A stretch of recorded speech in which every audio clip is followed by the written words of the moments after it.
Hi, I'm Derrick Jensen. This is Resistance Radio on the Progressive Radio Network. My guest today is Rob Laidlaw. He spent more than 35 years working to protect animals of all kinds. His work spans multiple countries and has involved a wide range of successful campaigns and projects, including initiatives to change laws, raise public awareness, litigate in the courts, and rescue animals. Rob is a chartered biologist, founder of the wildlife protection organization Zoocheck, and an award-winning author of 9 children's books about animal welfare and wildlife protection.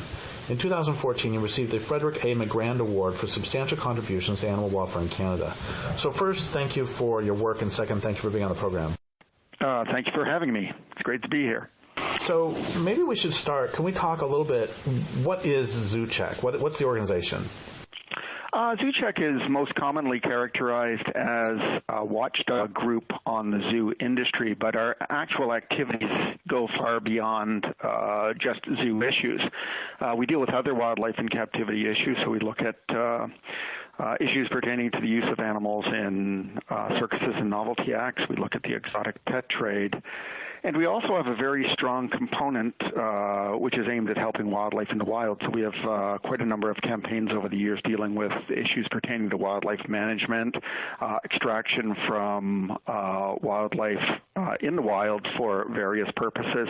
And we've also played a small but I think important role in some areas in different parts of the world, such as now we're funding aerial anti-poaching units in the lower Zambezi. So we've done things like that actually are focused more on wildlife in the wild as well. But most people know us as sort of the group in Canada that you would call if you had a concern about a zoo or aquarium or that kind of a situation. So I'm guessing that you and I would probably agree that things are dire for wildlife in general.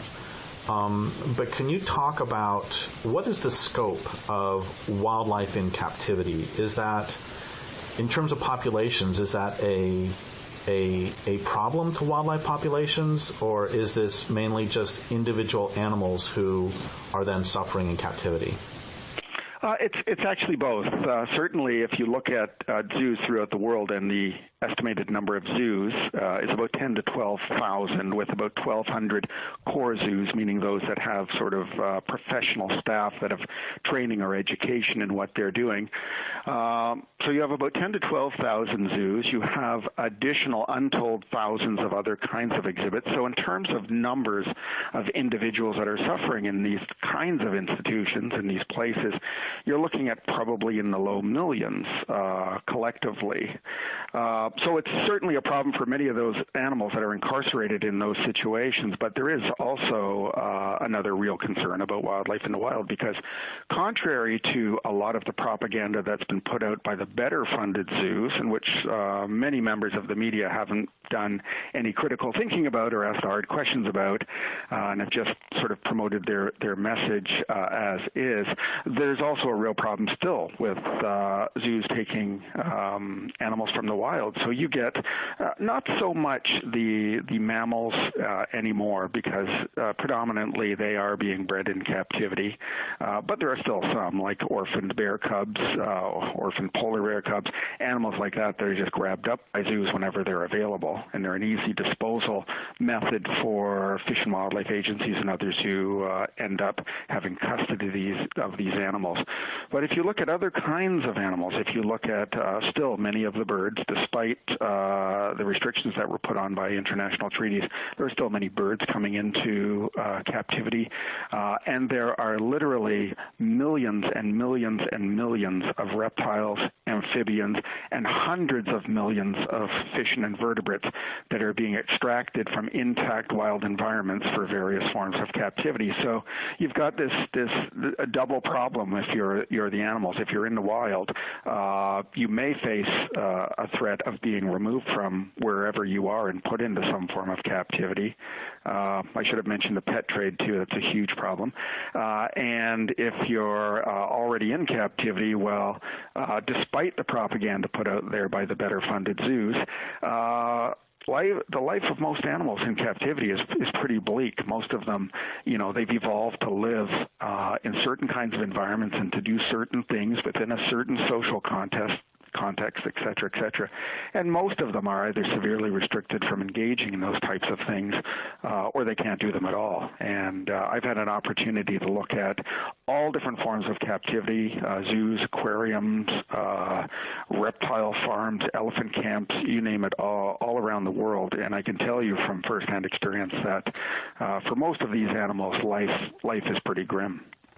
I want to ask you about that grimness in a moment. First, I want to mention a quote that I remember seeing by a anti-zoo activist. Gosh, this was 30 years ago. He was saying that he thought that the only creatures who should ever be put into zoos would be if at no time in the creature's life did it ever know that it was in captivity, by which he meant that the only creatures who would ever be acceptable in zoos would be basically a very small insect in a cage the size of a forest. And he was, of course, making a rhetorical point with that. But can you talk about the actual existence that... I'll tell another story real quick. I wrote a book on zoos called Thought to Exist in the Wild, Awakening from the Nightmare of Zoos. And I began it, I had to go to a zoo before I could write the book, and I began it with an image, so I'll never get out of my mind. There was a grizzly bear in a cage, or what they call a habitat, and the grizzly bear was taking 3 steps, dipping her head, turning to the left, taking 2 steps, dipping her head, 3 steps, dipping her head, 2 steps, dipping her head, and this was her life. And so can you talk about the existence of creatures in zoos? Just choose a few examples from, they can be mammals, they can be fish, they can be anybody. Yeah, okay. I think that the problems that occur or are faced by animals in captivity, they sort of run the continuum from even the invertebrates right up to the biggest mammals. So I think a lot of the problems, although we didn't think so in the past, we know now, a lot of the problems are shared, whether you're a fish or a reptile or an amphibian or a bird or a mammal or even an invertebrate, possibly like an octopus. So, there's this commonality of issues amongst all these animals. And from what I've seen, in all different places that I've been to, most of the animals live impoverished lives, and I mean impoverished in a physical sense, in that they cannot engage in normal movements like they would in the wild. So, for instance, a condor in a zoo, it's lucky if it can take 2 or 3 flaps of its wings, or an eagle or any other type of raptor, in zoos. They're typically lucky if they can take even a few flaps of their wings. An elephant that would range over an area of 500 square kilometers, or what's that in the United States, 300 square miles or something like that, to about 5,500 square kilometers or more, will be compressed into a very small space. The American Zoo and Aquarium Association standard is about the equivalent of 27 regular-sized parking lot spaces. That animal cannot move or engage in the movements or behaviors that it would do on a daily basis, and in the case of elephants, up to 18 hours a day. So you've got a lot of animals that are extremely restricted in movement, and they suffer consequences of that, debilitated health through loss of musculature, loss of cardiovascular fitness, circulatory problems, et cetera, et cetera. So, there's a lot of those kinds of issues faced by all kinds of animals, and that's why you see so many problems in so many animals, including amongst a broad range of species, an epidemic of obesity in zoos, because animals are just sitting around with nothing to do because they don't have the space or environment in which to do the things that they're supposed to do. And then along with the physical issues, there's tremendous psychological issues, and they're often manifested in an obvious way that people can see. And the grizzly bear that you mentioned showing the stereotypic behaviors, and stereotypies are those meaningless, repetitive movements that are divorced from their original stimulation. So they would be things like the elephant rocking back and forth or swinging its head side to side, or the polar bear or the grizzly bear pacing in a particular pattern and then doing a ritualized head turn at the end of that pattern and going back and repeating it. And for some animals, that can comprise 60, 70, 80% of their waking hours, so they're engaged in it all the time, and it's something that's problematic and never seen in the wild. There are other kinds of obvious behaviors like apes vomiting their food and then eating the vomit, vomiting it again, eating their excrement. There is all kinds of different things that you can look at, even in animals that we often thought were sort of biological robots in the past, like reptiles. We now know that they're not. And if you look at reptiles, you can see all kinds of problematic behaviors in zoos. Like one of them that many people probably encountered that they never even realized was a problem was a behavior called interaction with transparent boundaries. Many reptiles can't recognize plexiglass or glass boundaries. They cannot understand that they can't get through, so they make repeated attempts to try to get through, and they never learn that they can't, so this becomes ingrained, sort of like the mammalian or avian equivalent of a stereotypy. So you get lots of reptiles in zoos that are engaged in interaction of transparent boundaries, running up and down these boundaries, causing dermal abrasions. If it's monitor lizards up against the glass, they can be, wrecking their nails. There's all kinds of problems that can result. But I think one of the biggest problems that anybody can see in almost any zoo that 99.9% of people do not recognize as abnormal is lethargy. Animals doing nothing because they're stuck in these tiny little compressed environments where they can't do anything. And that is so abnormal. And I've gone to so many zoos where people don't recognize an animal doing nothing as being abnormal. And in fact, there's sort of a normalization process in some visitors. They go to the zoo and they seem to come away with this idea that a lot of animals are inactive. Like the elephants I mentioned. Elephants are active up to 18 hours a day or more. They generally only sleep 4 hours a day. So they're engaged in their environment and with their members of their family and extended family all those other hours. Yet you go to the zoo and you see them standing around, shuffling in a small elephant yard, and even the biggest exhibits in zoos in the United States for elephants are pretty darn tiny. You see them hardly moving at all, and that is a problem. So many of these animals that should be active, doing things, climbing, running, finding mates, defending territories, foraging for food, or in the case of some animals, many scientists believe they just want to go somewhere because they prefer to be there. It's just nicer to be there. Well, none of those things are available to most of these animals in captivity, and they end up sitting around doing nothing. So lethargy is a huge problem. But, I would challenge anybody to go into almost any zoo in the world and not be able to find legions of instances of animals that are suffering in a physical sense and animals that are showing signs of psychological distress or suffering. I think you can look at almost any species from, like I keep saying, from invertebrates to the larger mammals and find signs of discomfort, stress, and suffering. They're there if you know what to look for. Unfortunately, most casual zoo visitors don't know what to look for. It seems to me also that, as well as the simple confinement, that it would be absolutely maddening to be, say an ungulate and then constantly be smelling the cheetahs who are, two cages over, or to be a fairly shy animal, and yet you have these, strange, hairless apes always looking at you. It seems that there would be tremendous, not only the confinement, but also the strange smells and everything else would be maddening. Oh, absolutely, and there is science on that now. There are studies that show that just people looking at gorillas can be highly stressful to gorillas. There are studies that show the same with some macaques and with mangabeys.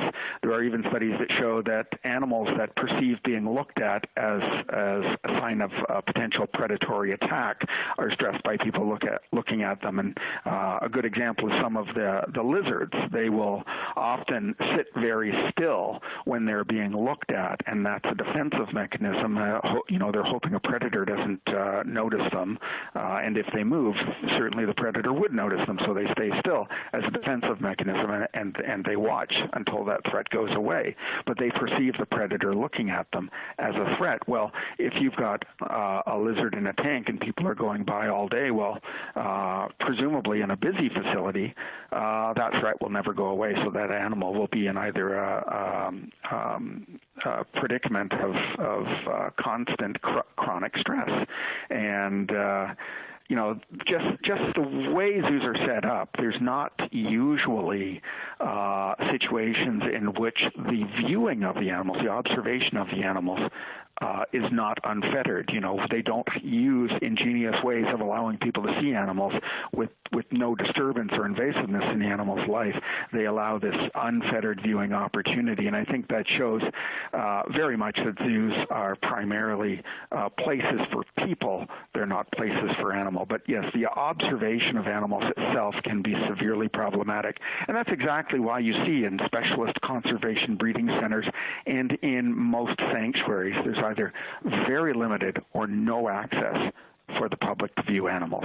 And I think that's an important distinction when you're looking at animals in captivity and what might serve their interests in a sanctuary or retirement setting or a legitimate conservation setting versus just being on display in a zoo, that unfettered access, that observation, because I think it's bad. I think it would suck, sitting there, if you're an intelligent animal like a gorilla, and knowing and seeing all these people going by and shouting at you and doing the things that zoo visitors do.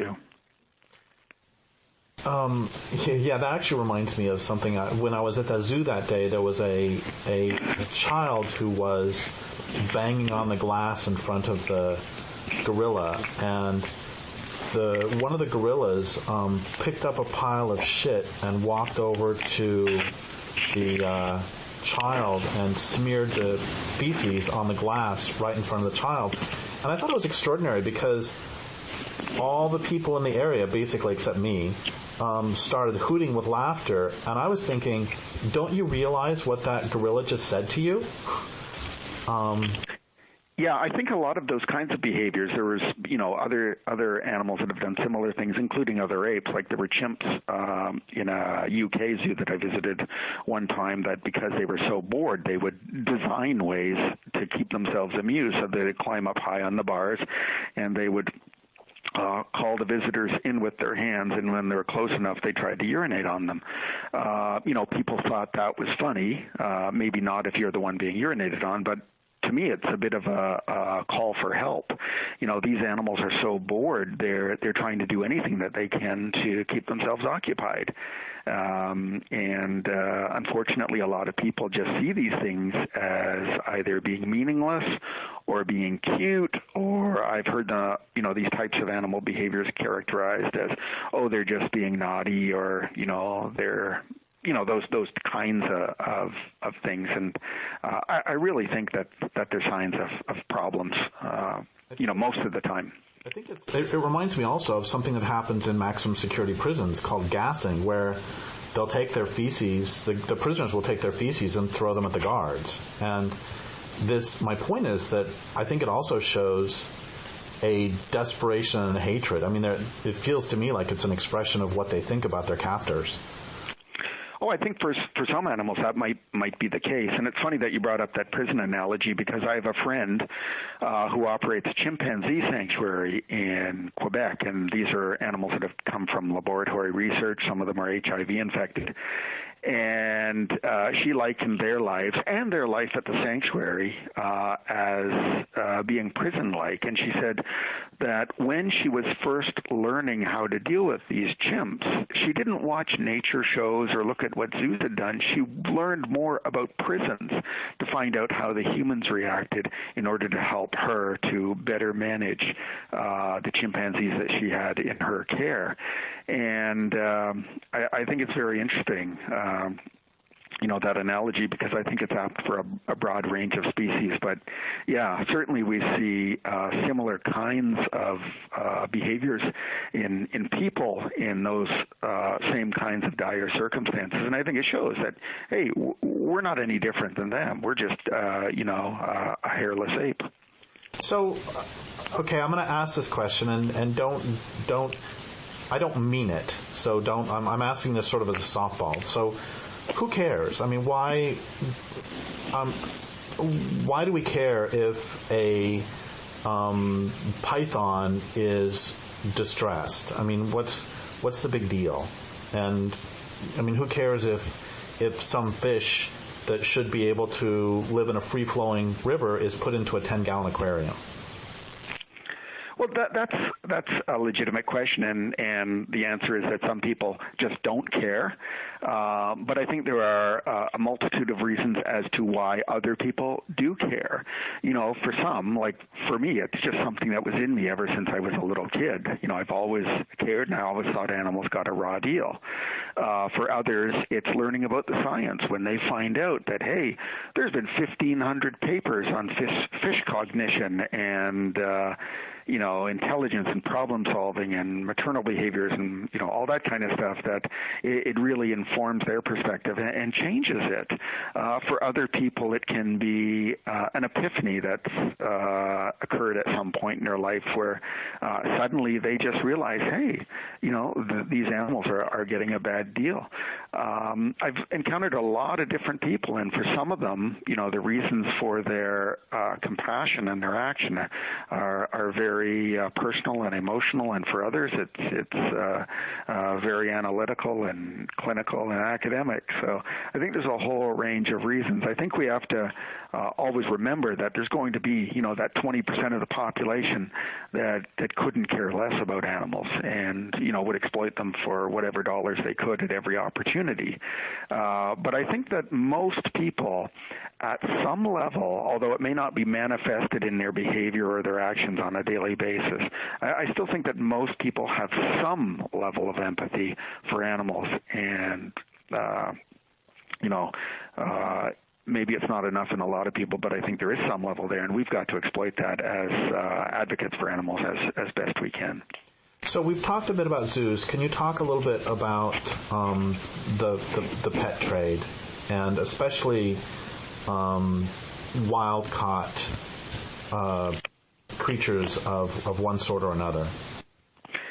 Yeah, it's a problem that doesn't have nearly the profile of zoo issues, and that's unfortunate because the numbers of individual animals involved are far in excess of those found in zoos. And that's not to try to delegitimize what's happening in animals in zoos, because they have miserable lives and need help too. But certainly I think more attention should be focused on exotic pets, because a lot of people see the keeping of exotic pets as a relatively benign activity. They don't see, why shouldn't so-and-so have the rosy boa or the iguana or the tokay gecko or the scarlet macaw. They just don't see that there's anything wrong with it, and their experiences tend to be positive ones in which they see somebody who has this animal and, they're petting it and they're saying they love it and they're,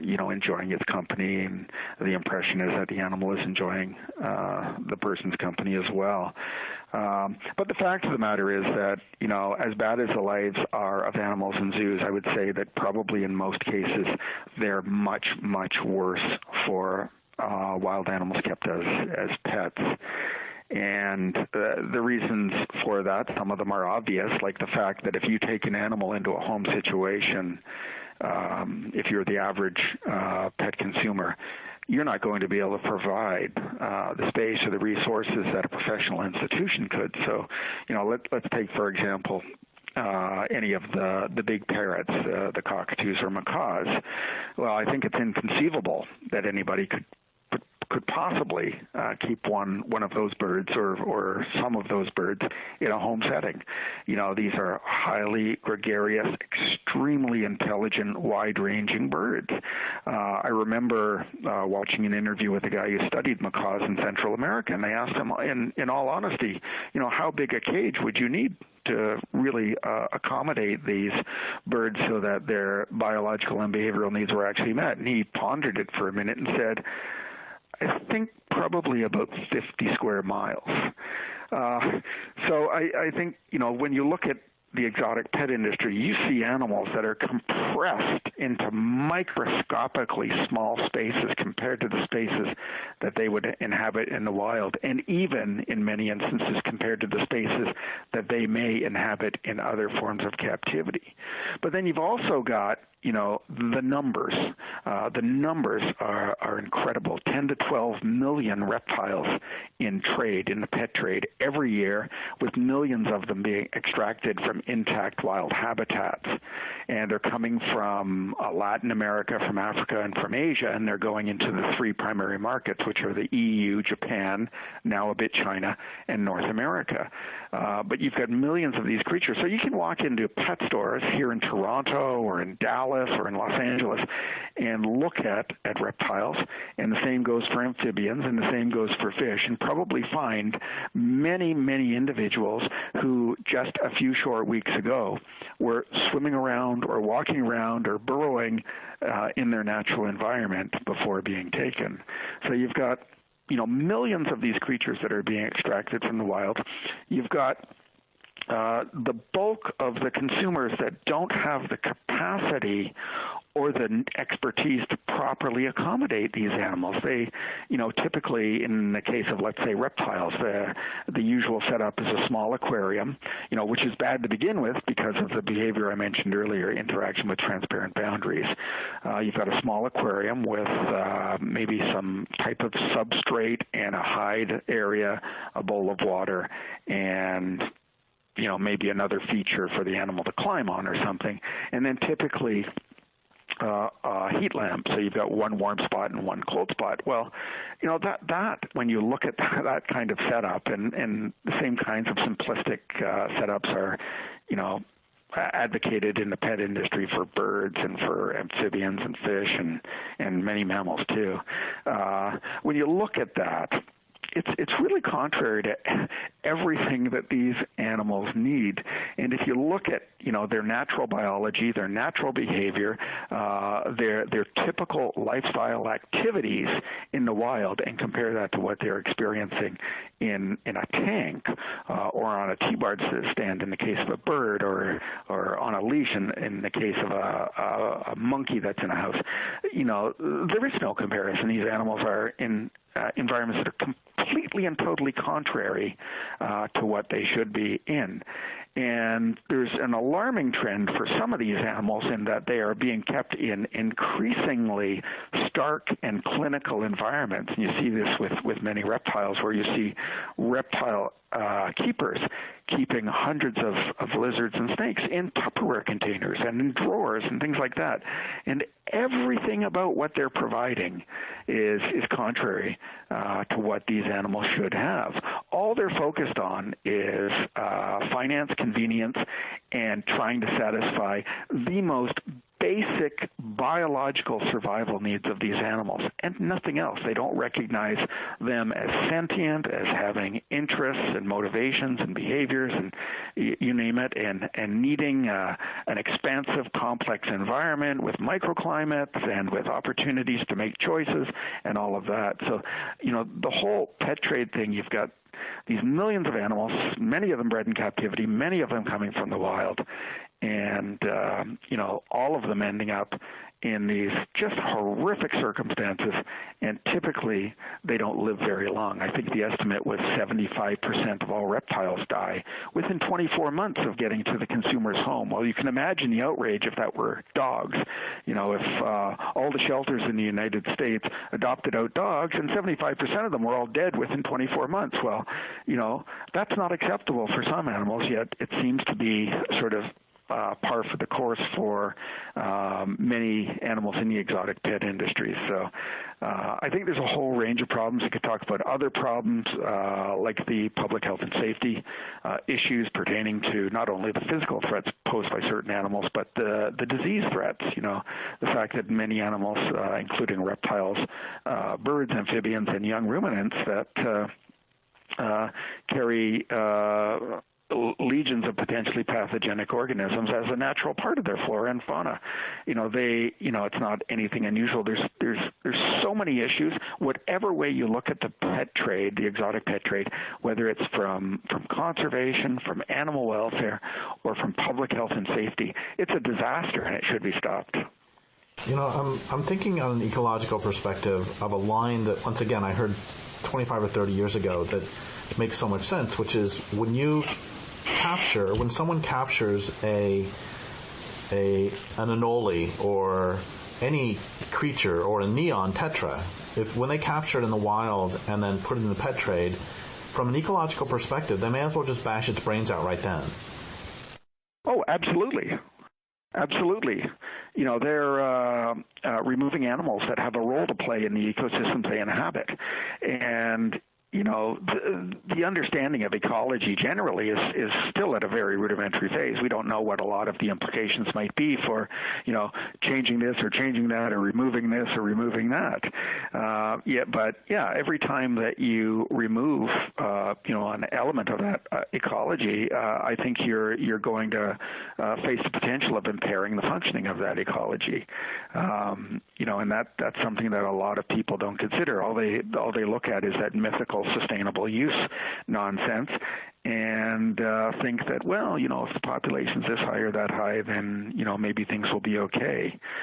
They tend to ignore everything else. A good example was the case of when the Georgia Aquarium was trying to import, and they had several partners, SeaWorld and John G. Shedd Aquarium in Chicago, and I believe there's another. They were trying to import 18 wild-caught belugas from Russia, and they were trying to approach this in a very clinical way, saying, this won't have, implications on the population and blah, blah, blah. But what they never looked at was, these animals, just like elephants and just like many other species, may have individuals that sort of are the glue that bind the society together. And when you take them out, that society falls apart or becomes dysfunctional. Certainly you see that with elephants, you see that with rhinos, you see that with whales, you see that with other creatures. And, a lot of times people just don't think through the whole scenario for that animal or for that species. They are impairing the functioning of that environment. They are impairing the functioning of the animals that exist within that social context, and of course they're dooming the animals that are caught probably to a miserable life and an early death. Here's a question that I've always wondered. When they catch, my understanding is that many of the fish for tropical fish trade are wild caught. And the ones who are wild caught, especially the small ones, how do they catch them? Do they catch them individually, or do they throw out nets and have bycatch that they kill? How does that actually work? There's all kinds of methods, and I should just say that a great deal of the freshwater fish are bred in captivity. So a lot of the sort of typical 10 or 12 or 20 most popular species, a lot of those would be bred in captivity. But where the wild captures are particularly problematic are for saltwater species, particularly for coral reef species. So there's a whole variety of methods. There can be hand netting, there can be throw netting, there can be anesthetic drugs put into the water to debilitate the fish temporarily while they're collected. Most people have probably heard about the dynamite fishing of coral reefs, where they, the blast impact stun the fish, they float to the surface, and then they're collected, and the ones that survive go into the aquarium trade. So there's a whole broad range of ways that people collect the fish, and certainly for other animals too. If you look at the collection of reptiles, there are people that drive along roads on a sunny day, and the reptiles come out to take advantage of the pavement heat to raise their temperature, and people come along and in some cases will just walk along and pick those reptiles up and put them in the bags. Others will knock them out of trees with poles, and there's a whole variety of ways of capturing different kinds of animals, everything from hand catching to nets to traps. So we have not talked about finances, and can you talk briefly about the money involved in both zoo/aquarium/entertainment and the exotic pet trades? Are those big businesses, small businesses? How much money is involved? Well, certainly if you look at zoos, and I mentioned the estimated number of zoos at 10 to 12,000 sort of traditional style zoos in the world, you're looking at in that community in the tens of billions of dollars annually. So, it's not as big as the computer business or, maybe factory farming or things like that, but it certainly is substantial. It's not anything to sneer at. I think you'd be looking at probably a greater amount in the exotic pet trade. I've read estimates, I don't know if they're believable, but I've read estimates that the illegal trade in exotic pets is worth about $15 billion a year, and that they figure the legal trade might be similar. I think even if you didn't accept that amount and you downgraded it substantially, you're still looking at huge amounts of money that are being utilized by these both industries each year. And then if you look at, like in the zoo community, individual institutions, the amounts of money that they are involved in their operations is staggering. Here in Toronto, the Toronto Zoo's budget last year was $54 million. If you look at the San Diego Zoo and San Diego Wild Animal Park, I just read an article that estimated their annual operating budgets at around $200 million. So if you add up all of these zoos in North America and in other parts of the world, you're looking at staggering sums of money. It's mind-boggling what they consume in terms of financial resources. And what's even more mind-boggling to me is how little they produce for that, other than entertainment for the masses. Well, isn't that really the whole point? And, well, okay, I'm going to throw this out, too. And like I said earlier, I wrote an entire book really debunking this, but I'm going to throw this out anyway. The argument that they make for zoos is that they educate people and that they are a very important educational tool to teach us about what giraffes and grizzly bears and Burmese pythons are like. Yeah, well, there's two great mythologies about modern zoos, and that's their contribution to education and to conservation. And I think they are mythologies. I think they're being dismantled slowly but surely now. You see that manifested even in the academic zoo literature. In the case of education, that's largely nonsense. I don't think anybody that seriously looks at this accepts that, casual visitors walking through a zoo viewing animals in TV clicker fashion for a few seconds at a time learns anything. At most, you're going to learn the size, shape, and color of the animal, but even then, that can be severely different than the animal normally is. And a good example is polar bears. A lot of polar bears in captivity lose their fur, they lose their blubber layer, they lose their whole shape, they become very bell-shaped. They don't really look like wild polar bears. The same for cats. I've seen tigers in the wild, and I've seen a lot of tigers in zoos, and the ones in zoos do not look like the tigers in the wild. So even in terms of size, shape, and color, you can't learn much. The zoo community always likes to say, we're here, we're important educators of people. We're conveying all this important information about conservation. But if you go to most zoos, you can see that that's completely false.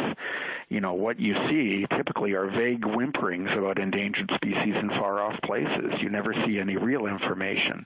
You see entertaining factoids and things that don't really matter. And in fact, there was one of the icons of the U.S. zoo industry was once saying, well, we got to do a better job at educating people, because sure, a kid might walk out knowing the length of an orangutan's left arm, but who the heck cares? Like, what difference does that make? So I think zoos like to say they're educating, but using this factoid-based type of presentation of information doesn't work. I don't think, and we've looked for it for 20 years, there's no substantive body of empirical evidence supporting this idea that zoos actually educate anybody in the way they do. I think the evidence shows that, if you walk into the zoo and you're an animal rights activist, that's going to be reinforced. If you walk into the zoo and you're a hunter that's very utilitarian in your approach to animals, well, that's going to be reinforced. Nobody's really being changed, and certainly there's almost zero evidence that anyone's behavior is being changed, and that's the important thing, because even if zoos were educating people, there's no behavior change. So what's the point? It just doesn't, to me, make any sense. It's entertainment. That's what it is. And even if they were educational, that doesn't alter the fact that it's our education at the expense of incarcerating beings whose only sin was that they happened to be on the road when some jerk walked by. Oh, absolutely, absolutely. I think people don't weigh the cost to the animal. There are better ways of learning about animals. The whole zoo concept is predicated on menagerie-style format that originated in, I think, the Vienna Zoo in 1752 and spread from there. And, I suppose way back then, hundreds of years ago, you might have made a case that in some way, shape, or form it was educational. I don't really think it was, but I suppose you could make a better case than you could today. Because back then, there were no opportunities like there are today to learn about animals. There are all kinds of different ways of learning today that didn't exist back when the zoo concept began. And, I think that the time has come to sort of look at that whole menagerie-style zoo concept and say, hey, that's got to be a thing of the past. It should be gone. And unfortunately, most of the major urban zoos in the world follow that format. But I think you and I would probably agree that really the best way to learn about wild animals is to simply go out and say hello to them in the outside, where they can live. Absolutely. Absolutely. And there's something that's always bugged me. Zoos say that, if you want to experience nature, come and visit our facility and you'll see nature. Of course, it's, tiny fragments of nature completely divorced from their ecological context, but they still say, come and see nature. What they should be saying, if they were being honest about it, is, let's change the way that we think about nature. We don't need to come to the zoo. We don't need to go down the street to see the elephant or the zebu or the okapi or the marmoset in a zoo. We need to learn that everywhere around us there is fantastic nature. There's fantastic nature in the cracks on the sidewalk outside your house. There's fantastic nature flying overhead during migration period in any city. There's fantastic nature in local parks and streams. We have to learn that we have to appreciate not just animals that are incarcerated in zoos. We have to learn that there's nature everywhere that we should be appreciating and learning from. We don't need nature in a box. So we have about 5 minutes left, and I have two major questions. The second question is going to be, what do you want people to do in general? The first question is, okay, you and I would agree that zoos shouldn't exist and that the exotic pet trade shouldn't exist. But that doesn't alter the fact that right now there are literally tens of millions of creatures who have been kidnapped and put into untenable situations.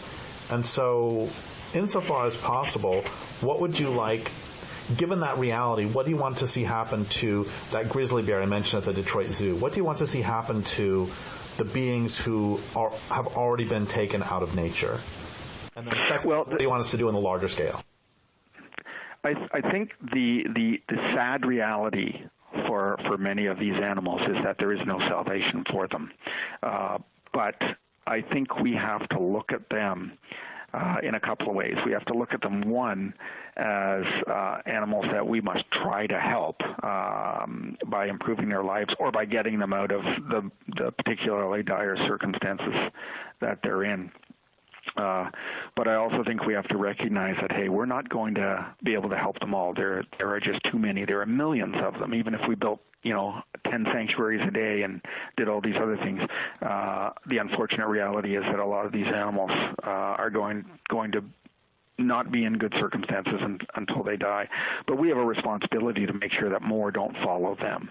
Let's help the ones we can, but let's make sure that more creatures don't follow them and end up in those same situations. So what I always tell people is you have to find your place on the continuum of activism and always seek to improve, because that old saying that all it takes for evil to triumph is for good to do nothing is very true.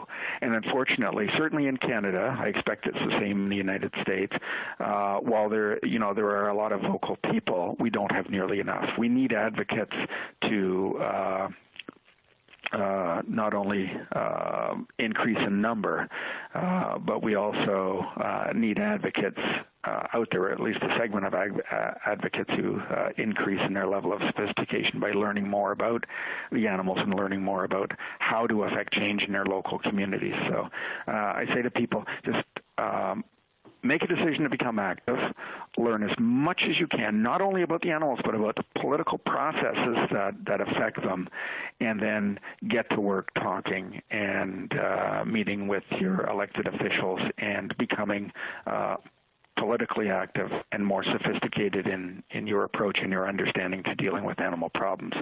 We don't have enough people. Like here in Canada, there's a lot of people that are involved in this, but very few who actually know anything about animals and very few who know anything about how to affect change. And on the broader level, I would say pretty much the same thing, that we just need more people with a higher level of sophistication. There are a lot of issues out there. There are obviously one being discussed in the United States right now is the threat of terrorism, but there's massive environmental issues. There's all kinds of issues, but we can't let the fact that there are other issues stop us from becoming the best advocates that we can for animals. So we just need more people with a higher level of sophistication, and I think things can change. Now, a lot of people often say, well, change is too slow or change doesn't happen. But I can say certainly in our experience here in Canada, we're a very, very small organization with a small budget. But we've got a tremendous track record of policy changes, of litigations, of changing corporate behaviors. We've closed down about 35 or 40 zoos over the years. So I point to ourselves and say, look, if we can do it, then so can other people and other organizations. You just have to have a lot of drive, passion, and increase your level of sophistication and understanding of how things work. Well, I think that would be a wonderful place to end, but I still want to ask you one more thing, which is when you said about the zoos closing down, yes.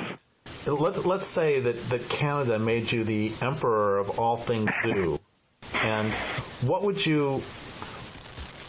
hope, I know you couldn't save them all, but like you mentioned, the friend of yours who has the sanctuary for the chimpanzees who were in research, what can be done for at least some of them? Like, are there places where elephants can be put into a better situation, where bears can, where Burmese pythons can? Is there hope for any of them? I think there's always hope, because if in a perfect world all the zoos were gone or were phased out, then I expect that at least some of the time, energy, and resources that were put into the zoo industry by people who genuinely do like wildlife and like animals would find another venue. And that venue could be in the creation of sanctuaries or in reserves or other types of situations where animals can have better lives. I think that's certainly a possibility, and we're seeing a massive growth in it. We have a huge growth in the number of sanctuaries for farmed animals. There's a growth in the number of elephant sanctuaries. A colleague of mine just started one in Brazil. There's another one starting in the United States. They're talking about them in Europe. So we are seeing this. There may be places for some of these animals, and certainly if that's where the attention went, then that whole area could just explode and be a huge benefit for many animals. I think there's always hope. It's just changing things from what they are now to something different. It's always a struggle, but there's always hope. Well, thank you so much for all that. And I would like to thank listeners for listening. My guest today has been Rob Laidlaw. This is Derrick Jensen for Resistance Radio on the Progressive Radio Network.